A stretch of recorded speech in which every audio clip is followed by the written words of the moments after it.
All right, awesome. Hello and welcome, everyone. Thank you all for joining us this evening and supporting and celebrating student research. I'm your host, McKenna Campbell. Throughout the event, please feel welcome to send questions in the chat box, and we will have a Q&A at the end of each presentation. To begin, I would like to share a little bit about the association. ACS is an international association of healthcare professionals in the forefront of cannabinoid medicine. Founded by physicians, ACS is uniquely positioned to advocate for the highest standards in the practice of cannabis medicine. We are an advocacy organization striving to guide lawmakers and regulators at every level of cannabis control. We also prioritize inclusivity and value having members from all walks of life. This motivates us to provide Donate What You Can memberships to qualifying groups, as you can see here. Additionally, student memberships are free. So please contact us directly if you have any questions at all about how you can get involved. On the next slide, you can see that there are many benefits to joining ACS. For all of ACS's constituents, we provide evidence and experience-based education to support the premise that cannabis should be treated as a medicine. Please feel welcome to reach out to us with any questions about membership opportunities. And for our student leaders, we encourage you to learn more about our Student Ambassador program. ACS is also a nonprofit organization, so we do rely on donations in order to continue our work. We appreciate any level of giving, and you can support us directly through the QR code or website link as listed on the slide. And now, without further ado, it is my pleasure to introduce tonight's first presenter, Alexandra Arnett. Alexandra Arnett, MS, is a researcher, educator specializing in cannabis pharmacology, neuropsychiatric conditions, and the endocannabinoid system. She holds a Master of Science in Medical Cannabis Science and Therapeutics from the University of Maryland and a Bachelor of Science in Psychology from the University of Oregon. Alexandra is a graduate student researcher at California State University, Fresno, under Dr. Chris Miller, where she is conducting a meta-analysis on the therapeutic potential of cannabis and cannabinoids for autism. Her research focuses on cannabinoid dosing, study quality, and differences between observational and experimental outcomes. With experience as a science advisor, educator, retail bartender, and manager in the cannabis industry, Alexandra is passionate about translating complex scientific concepts into accessible, evidence-based education. And I must say for myself, I'm very excited to see your presentation, Alexandra. Feel ready to take it away whenever you're ready.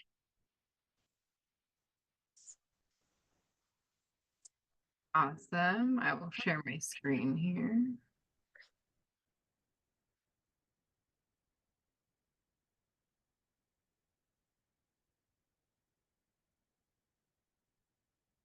Okay, so my research, like McKenna said, is on cannabis and cannabinoids for autism spectrum disorder. I'm doing a meta-analysis of its therapeutic potential. I'm working under Dr. Chris Miller at Fresno State. I am very lucky to be working under him and his guidance. So a little bit of the background for autism spectrum disorder. It's a neurodevelopmental condition that's characterized by differences in social communication and repetitive and restrictive behaviors. And it's estimated that 1 in 36 children have autism. It's commonly occurring with conditions like ADHD, intellectual disabilities, anxiety, and depression. At this time, there is currently no FDA-approved treatment for the core symptoms of autism, so the social communication and repetitive and restrictive behaviors. Medications that are commonly prescribed typically are intended to treat the symptoms like aggression, ADHD, depression, or anxiety, but not the core symptoms. And recently, research has indicated that the potential of cannabinoids like CBD and THC may help with social behaviors, sleep, and mood, and also general inflammation that's happening within the body. So the main objectives of the meta-analysis are to compare CBD dominant products with products that are inclusive of a higher THC ratio, identify variations in the formulation. So is it a whole plant, isolate, broad spectrum product? What dosages are they taking, and other patient characteristics like gender, because symptoms do present differently in male and females diagnosed with autism spectrum disorder. And it's also intended to compare the outcomes of randomized control trials and observational studies. So we conducted a systematic review utilizing PubMed and the search terms you see on the screen. And it was designed to capture relevant studies that were examining the effects of cannabis, CBD, THC, and other cannabinoids on the individuals diagnosed with ASD. Studies were included if they met criteria like it was a primary study in human participants. They had to be diagnosed with autism based on the DSM or ICD-10 criteria. It had to evaluate the efficacy of cannabis or a specific cannabinoid. And then according to disorder symptoms as defined by a valid standardized measure, and also published in a peer-reviewed journal, and it had to be available in English. So we had 273 articles returned. We had 4 independent reviewers assess these articles for inclusion with disagreements resolved through consensus. And after screening the titles and abstracts, 21 articles were retained for full review, and then we kept 17 that met the full inclusion criteria.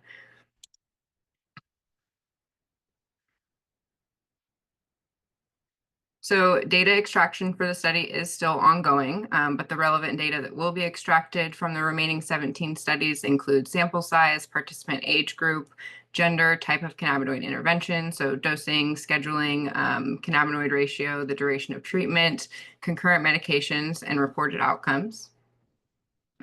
We are using the CMA software, the comprehensive meta-analysis software, to analyze all this data when it's collected. Some of the challenges and limitations of this research include the variability in study designs. There's a couple case reports. Most of them are observational studies, and there's very few randomized control trials. There's also differences in cannabinoid dosages and the formulations that they're using, and there's also a limited focus on high THC products for ASD symptoms. So some of the significance of this research and the future directions. So there's an unmet medical need. Autism has no FDA-approved treatments for the core symptoms, and many families are seeking an alternative, including turning to cannabis. There's also a rising interest in cannabis-based treatments. There's increased legal access that has driven interest into CBD and also THC for specific conditions. Many states have added ASD recently in the last, 5-10 years as a condition that you can get a medical card for. But there's still limited research on the clinical side of things. So there's a need for rigorous clinical trials on autism and cannabis. Since many of the studies are observational or small scale, we need larger controlled trials. There's also variability in formulations and dosages, which makes it challenging to compare studies. And standardized dosing and study designs could provide a more reliable guidance for the clinicians that are prescribing these and recommending these to patients with ASD. And future research could also explore the genetic, metabolic, or behavioral factors that influence the response of cannabis in autistic individuals. There's quite a bit of interesting research on biomarkers and autism. So I'm really excited to help contribute and potentially do some research myself on the topic. So the next steps for the research, the current project, are to complete the meta-analysis and publish the findings, and expand the scope as well. So considering that future studies to incorporate patient-reported outcomes, biomarkers, or neuroimaging, and then collaborating with clinicians and neuroscientists to refine cannabinoid-based treatment frameworks. So overall, cannabinoids do show promise, but evidence is mixed and study designs do vary. CBD dominant formulations are the most studied, and THC inclusive studies are very limited. The preliminary findings suggest that there can be improvement there in anxiety, social engagement, regulation of sleep, and behavioral issues. There are still safety concerns and knowledge gaps, particularly for long-term use and the effects of THC. And then I hope that this meta-analysis will help identify patterns to guide future trials.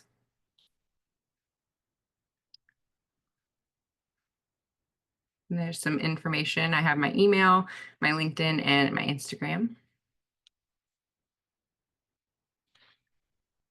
Right. Awesome. Thank you very much, Alex. A little round of applause. That was great. I appreciate how you lined that all up for us.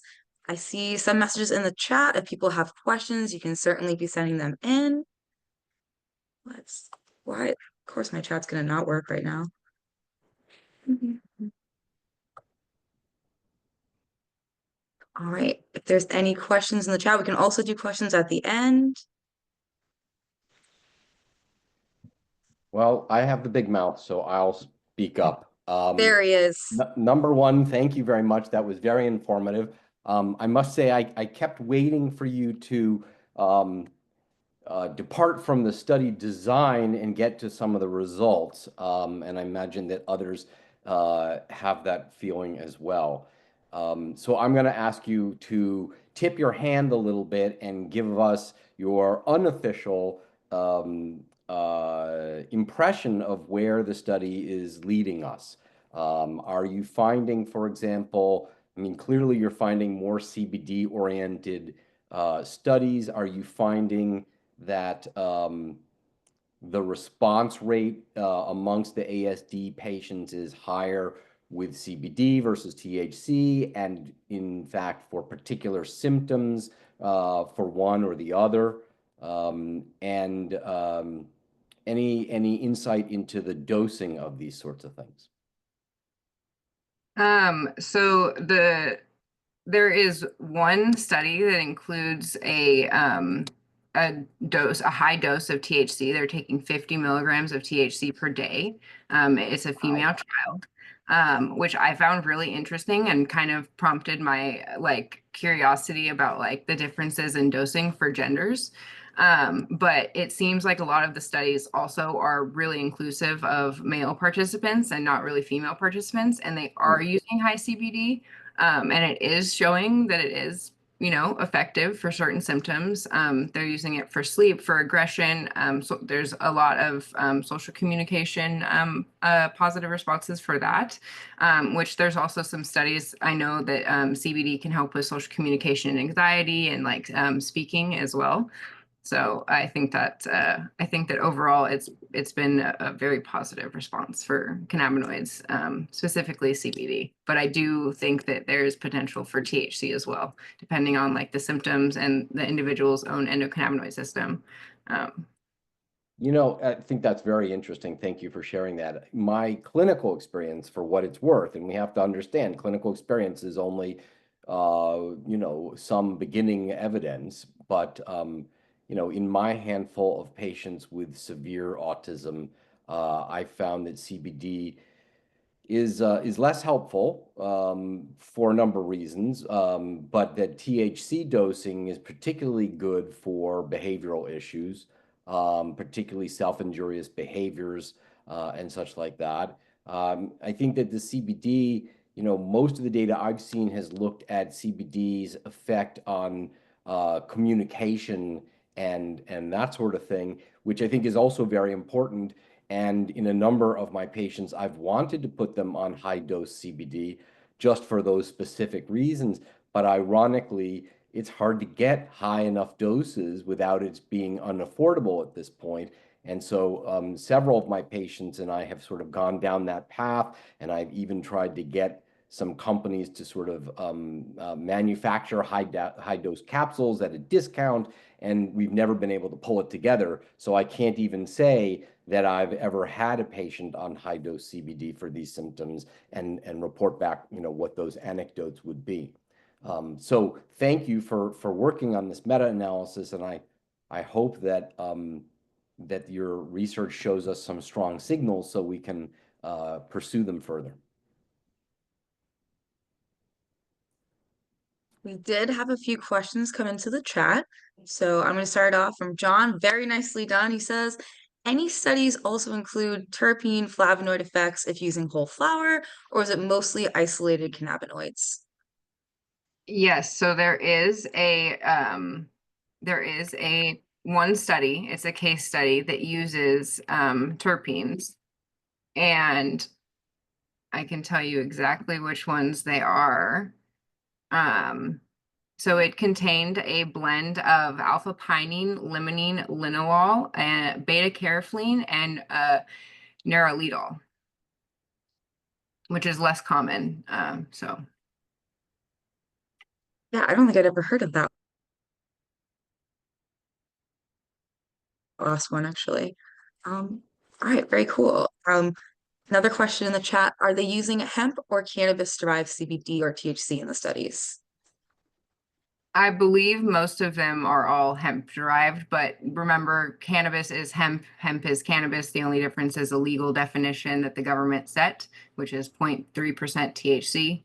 So Mm-hmm. it really doesn't matter which part it's coming from. It only matters whether you're selecting for a high THC product or a high CBD product. So Alexandra, I want to add a Excellent. caveat to that statement, which is that, presumably the hemp-derived products that are being used in these research protocols have been vetted for their purity and safety at the laboratory level. But the stuff that's available hemp-derived under the lack of federal regulation certainly poses risk to our patients because of the lack of testing and other regulations. yes, absolutely. However, I agree with your general premise, which is it's all one plant and these are all molecules, and all molecules should be the same, regardless of the source.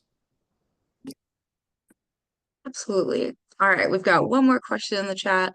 Is there anything significant coming from minor cannabinoids like CBV, CBG, and delta 8? So CBD V, there's one cannabinoid that has stuck out in research. I believe there was one study on it, and it was just a part of the formulation for them. But yeah. Cool. So there is some minor cannabinoids coming out in research. That's really good to hear. All right, well, thank you again, Alex. This was great. And if there are any more questions, feel free to float them in the chat and maybe we can circle back later. And I'm going to share my screen and we can get going with MS.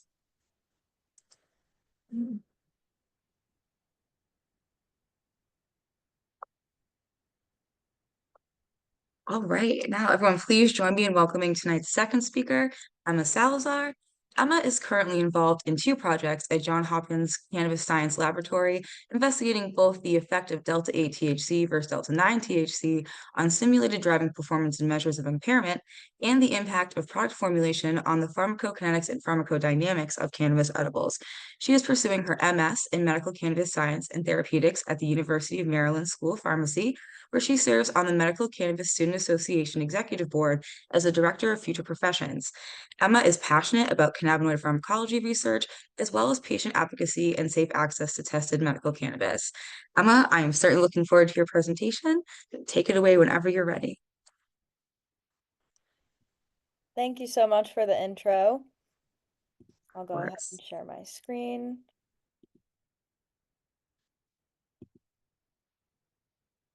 So first of all, thank you, Alexandra. That was a really interesting talk. So I'll just go ahead and get started. My name is Emma. I am a master's student at the School of Pharmacy, as McKenna mentioned, and I am also a research coordinator at Johns Hopkins Cannabis Science Lab. Today I'm going to be presenting my research on the impact of product formulation on the pharmacokinetics and pharmacodynamics of cannabis edibles. The principal investigator for this study is Dr. Tori Spindle. So I'll begin by just defining some of those terms in the title. First off, an edible is a food product that has been infused with cannabinoids. And in simplest terms, pharmacokinetics can be described as what the body does to the drug, while pharmacodynamics can be described as what the drug does to the body. So when we think of pharmacokinetics, we can think of things like drug absorption and metabolism in the GI tract or the lungs or where the site of administration is. And when we think of pharmacodynamics, we can think of things like cognitive impairment and subjective drug effects. So I'll go into the background of why we are completing this research. So cannabis is complex in many different ways. To begin, there are many ways to get cannabis into the body. These are known as routes of administration. So there's smoking, there's vaping, There's edibles, there's tinctures, there's capsules, there's tablets, there's lotions. There's all sorts of different things, and now more than ever, patients and recreational users have a wider variety than ever to choose from when it comes to cannabis, ways to get cannabis into their body. In addition, there are also many forms and formulations of cannabis, in addition to there being many ways to get it into the body. So there's concentrates, rosins, flowers, oils, hash. Everyone in here probably knows there's like so many different ways that cannabis can be formulated, right? So with all these different ways to formulate it and all of these different ways to get it into the body, this is making it more and more complex and more potential for adverse and unpleasant effects from the drug. And it calls for research and standardization. So one particular category that is complex is edibles. So we want to understand edibles because cannabis is much more than the plant. As I just mentioned, cannabis can look like so many different things. It can look like this, this, this, and a whole bunch of other things, right? So because cannabis can look at like so many things, and because patients have such a wide variety of options to choose from, it calls for a lot of research because not a lot of these formulations and new things have been tested and in randomized controlled trials. So we have our application. The problem that we're trying to answer is that essentially there is a high demand for cannabis edibles due to, first of all, their lack of pulmonary side effects, right? There's no inhalation or smoking or vaporizing. So people enjoy them for that reason. They're also discreet. They don't involve smell, and they also have high patient compliance. So most patients are more willing to eat a gummy than they are willing to learn how to vaporize or smoke cannabis. But this leads to a few problematic issues that can ensue. So edibles, first of all, have abuse liability, just like any other cannabinoid containing product. They also have a very unpredictable duration of action due to each individual person's metabolism being different, and also it being different whether you have eaten recently or have been fasting recently. And because of this unpredictability, we again have that high risk of adverse effects from cannabis edibles. And another problem coming about that is making this research called for is that new types of formulations are being created, as we've talked about on the previous slides.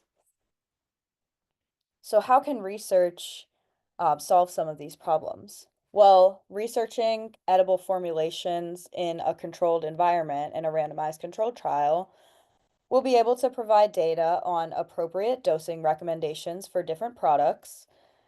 It will be able to answer if any formulations have a higher abuse liability. It could also help us identify whether there's an ideal formulation for medical use.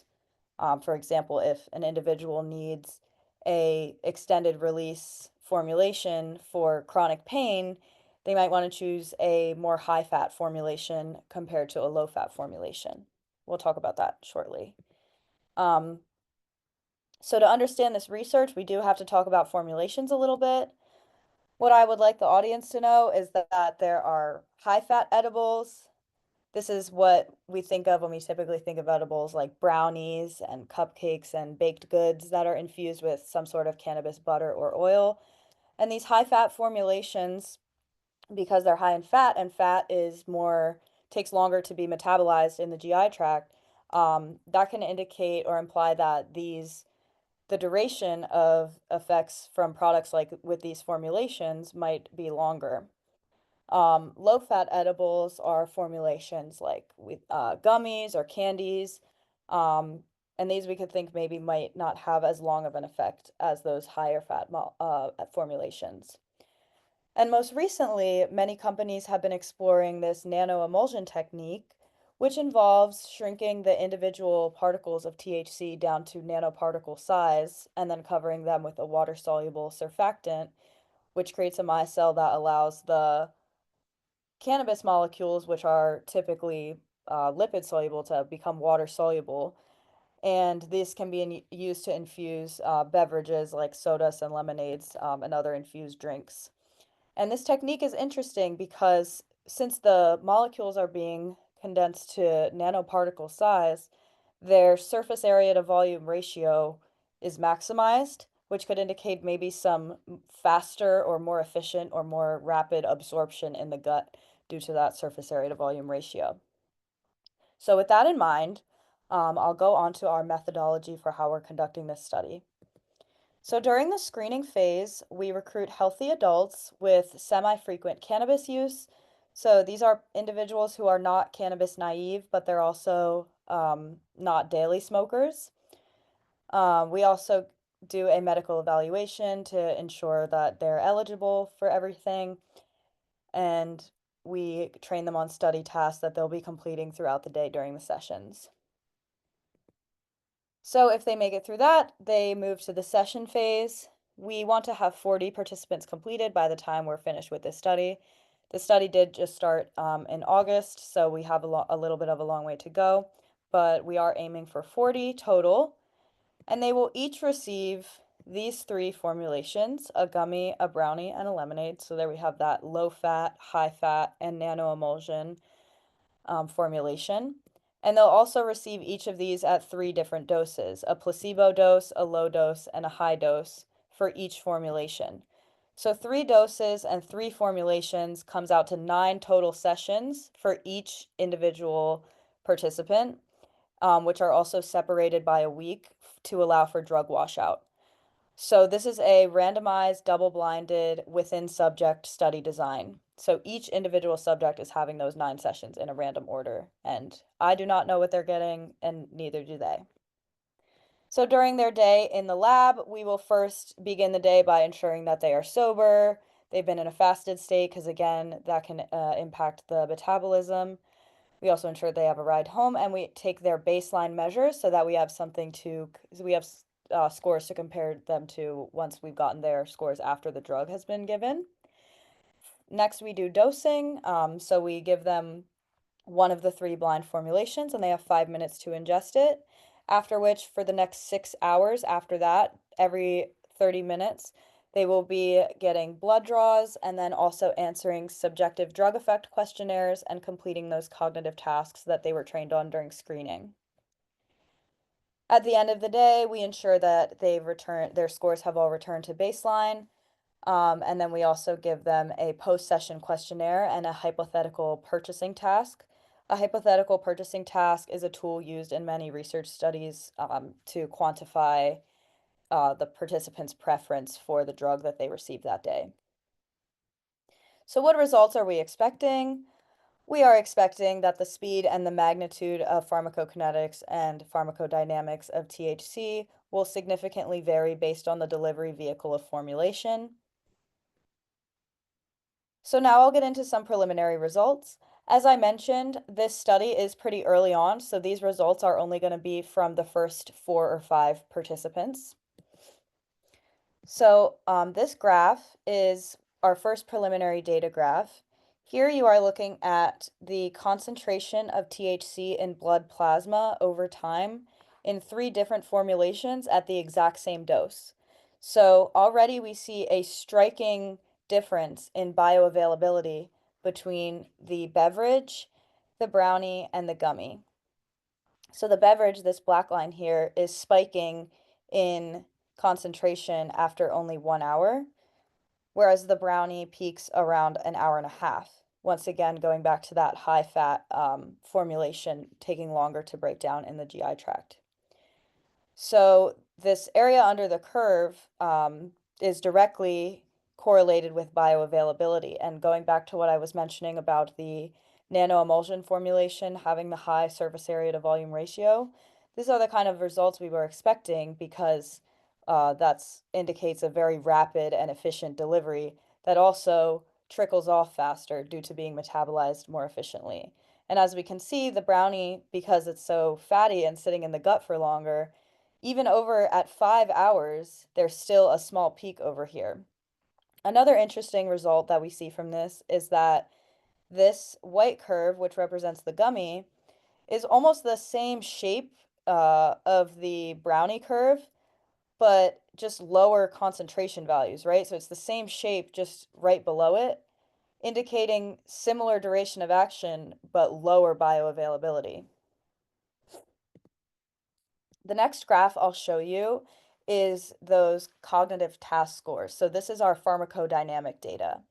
So the Druid is a cognitive impairment detection test that has been used in many other randomized controlled human trials to detect impairment. So it tests things like balance, memory, and coordination. And we can see here that the shape of these graphs, especially this 10 milligram graph, really mimics the previous graph um, with the drink spiking first. And this is just indicating that the pharmacokinetic activity in the gut is manifesting into these physical drug effects like cognitive impairment. Another interesting thing that I will note is that in the 10 milligram graph, we can see that the gummy had the lowest deviation from baseline, which means the least cognitive impaired. But over here in the 25 milligram graph, we can see that the gummy actually caused more cognitive impairment compared to the brownie. This is indicating that there might be certain formulations that aren't strong until they've reached a certain threshold of milligrams, to which then they become stronger than other formulations, which we might have expected to have stronger effects. So it's really interesting how those two are switched on the 10 and 25 milligram graph. So I'll just go into a short discussion before I take some questions. So obviously, as we've seen from these results, at a given dose, two products of the exact same THC concentration can have completely different effects on the body. This is important because someone could walk into a dispensary and think, oh, I had a 25 milligram gummy last week. Let me try a 25 milligram drink today. And then they could try the drink and not realize that they're going to have a completely different experience. So, again, the main goal of this research is to minimize those adverse effects that could be felt by the edibles for both medical and recreational patients.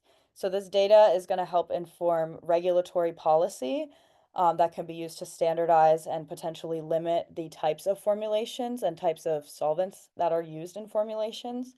And it will also inform consumer product preferences and safety measures, again, being used to minimize those adverse effects. So once again, my name is Emma. Thank you so much for listening. These are my collaborators, and I'm happy to take any questions. Emma, thank you so much. That was excellent. And I just want to add my own note on that. As someone who works in regulation myself, this was very interesting. I was not aware of these differences based on the formulation. And like you were just mentioning, that threshold where it even kind of switches. And I just think that's so important for consumers and patients and anyone in cannabis to understand that. So thank you for this. And I look forward to seeing more research on this topic. And I will open it up to questions from anyone else. No problem. Thank you. I wanted to ask questions. So can you go Go back for to it. the first graph? Absolutely. Thank you. Because Uh, I just want to actually point out something that I just think is interesting too, which is, you know, if the black is our drink, right, and people are out at a cocktail party or a bar or whatever, then having a nice high peak really rapidly makes for probably a pretty good recreational experience, right? Assuming that the peak isn't higher than one can tolerate. But from my point of view as a clinician, I'm looking at this graph and saying the last thing I want is my patient having a peak at 1 hour, right? The reason I right. use edibles with patients as opposed to vaporization is because I'm willing to trade this longer time to onset for a more static or level time of onset of action, right? And that actually turns out in this graph really to be best represented by the gummies, right? Which have the lowest absorption, but the flattest curve for the longest period of time. And so if I need a higher dose with those patients, I'll give them more gummy, right? But what that would do I'm about to put on my presumably, headphones. I'm going to listen to something real quick. and you know, you saw your next slide maybe contradicts this a little bit, but within some bounds, you by giving a higher dose, you're just shifting the dose upwards. Right. But really maintaining that sort of level um, uh, um, blood level, right, for the longest period of time is in fact the therapeutic response that we are hopeful for. So Right. it's really interesting, this data, and it's also interesting that from a clinical point of view, what looks like the least effective, meaning the lowest absorption, is in fact clinically the most relevant. Absolutely. I completely agree with that. And I think it would even be interesting to do a follow-up comparing gummies with capsules and tablets, because those are also pretty common, like medical formulations that haven't necessarily been studied in randomized controlled trials as far as difference in formulation. Absolutely. And, you know, I think that one of the things that many years ago led me away from using capsules, tablets really hadn't come on the scene yet, um, is that so much of what goes into that capsule that's not the cannabis influences the bioavailability, right? So if you have, Right. I mean, in the early days, people were making cannabis capsules literally by putting decarbed ground cannabis into a gelatin capsule. And that's just stupid, but it's easy, right? You know, and subsequent to that, we've seen oils that have been extracted, and even those are not very well absorbed. Um, Compared to if you start to develop some sort of a micellular structure using even standardized emulsifiers like lecithin or something like that, let alone when you start to actually then nanoparticleize them with a sonicator. So I think it's really interesting. And so the point being is that if you wanted to do that next study, which I think would be brilliant, we have to look also at the particular type of capsule and what technology was used to make that capsule. Right. There's variations even in just a singular type of formulation. And what you said just goes to show that what's easiest isn't always what's best. Well, exactly, exactly. So thank you. This has been remarkably informative and interesting. Absolutely. Yeah, absolutely. We do have a few questions in the chat. I'm going to start. Evan says, awesome presentation. Do you have any PK or PD into Cureleaf Select's extended liposomal technology available? I'm not quite. I don't know if I'm familiar. Yes, I'm not quite familiar either, as I read it out loud.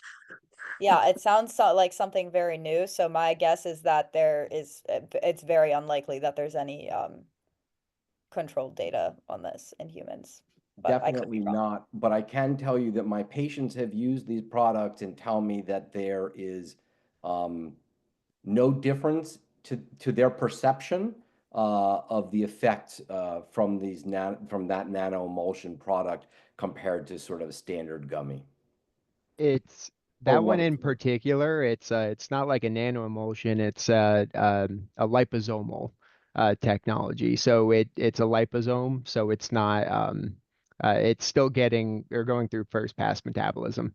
So it's supposed to be more recognized by the pancreas to be absorbed. So theoretically, that's what they're saying is that 10 milligrams is going to give you 90% bioavailability compared to the standard 6 to 30%. Hmm. So it's not the nano emulsion one. It's a different. It's a X. They call it X bite. And You know, yeah. I would be hard pressed to understand the difference in their thinking between nano-emulsions and liposomes. But ultimately, I'd like, you know, as you asked for, if they're going to claim 90% bioavailability, then they better publish that. Right. No, Yeah. absolutely. And it again, just a different technology again, as they say. No, that doesn't involve nano, like any sonification or anything. Of course it's got to get into a small size via micelle, but or liposome. I apologize, but yeah, I appreciate it. Thank you. Sure, Thank you. thanks, Evan. I appreciate you clarifying that too, because it makes sense Yeah, now no, that you absolutely. clarified. And it is a totally different experience. And I jumped in because again, my personal experience with it, I was very surprised with like how potent like it felt it was like an extreme kind of bioavailability change. So I as Yeah. yeah, I thought it was very interesting. So thank you again. Oh, for sure. All Cool, right. thank And you. then, I'd love to look into that. right, yeah, maybe next time you present, I can be on that.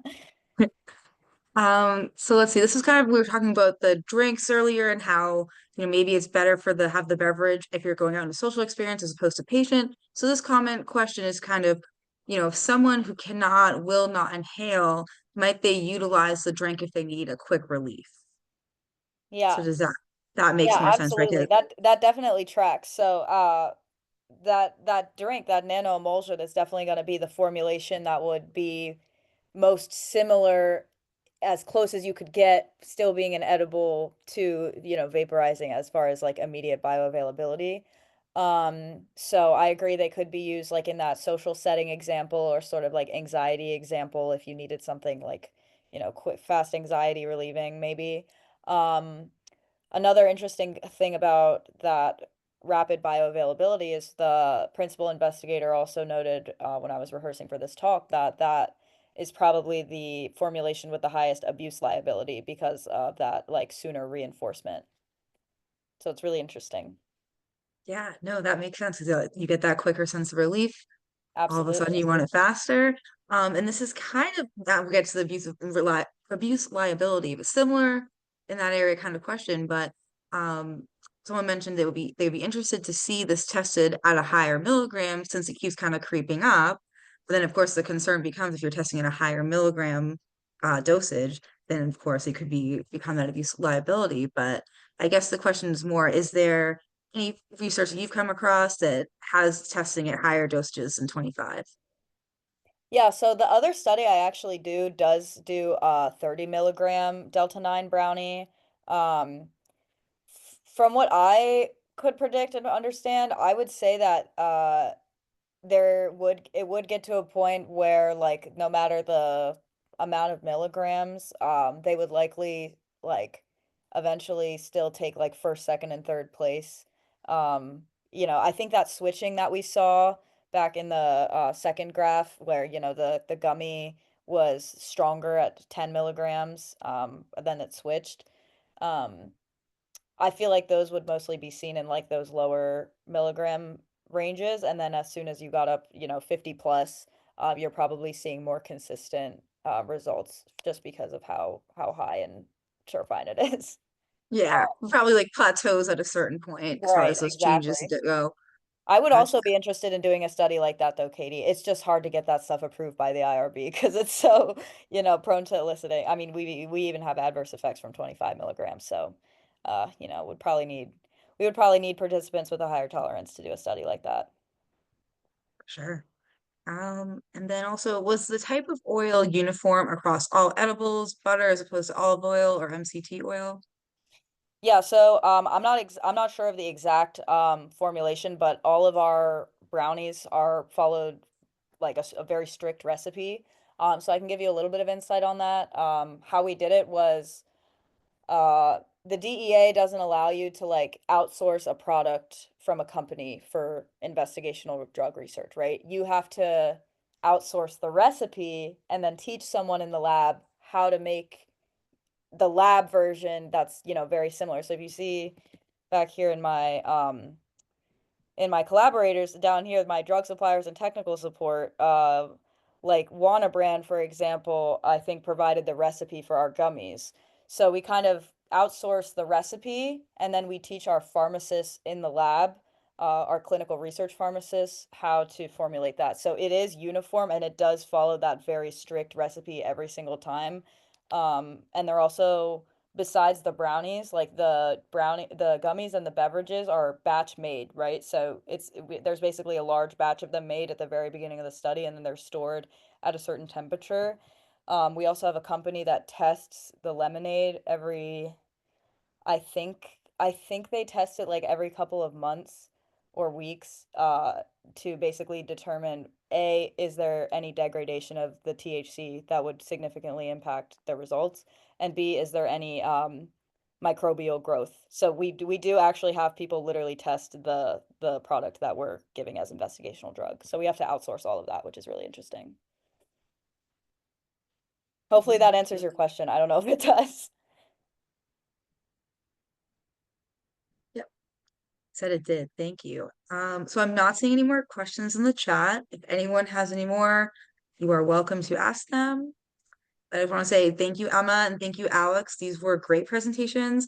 I feel like I got a lot out of it, and I hope everyone else here did too. But yeah, if either of you want to make any more comments, anything else, feel welcome to.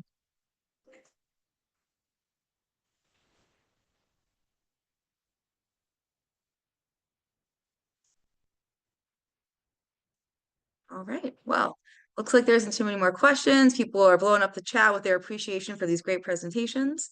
And if everyone's all set, then we can conclude the presentation. Thank you so much for everyone for attending, and have a great night.